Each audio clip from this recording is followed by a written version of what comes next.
Buntag sa inyong mga ka-idol. So for today's my vlog, so i-share lang nako akong amigo sa unang kauban sa pagpangahoy, no.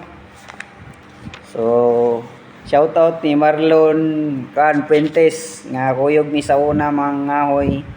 Kung wala mi makitang kahoy sa kalasangan, walay laya aw katong hagdag uwak no yamo ang panitan to namo mga ka-idol, putlo no panitan nya balikan na mo ika nga 5 ka adlaw mauga na to siya dol kay mao na po to mo ang kuan na pod kanang among kahoyon nya ikaw man na magputol ato dol kay kuha naman namo among ipakuan. So magputol na pod mig usa ka dagwak na pod, panitan na pod namo, panitan na mo daan para dali mamatay ba iputlon daan. Ya, sunod na mo na daghan kay mig tiradan mo sa unang pangahoy dol, ubos sila ha. So shout out sa iyo Brad. Kung asam karon na kadawlo pa kinanglan malipayon gyapon ka karon.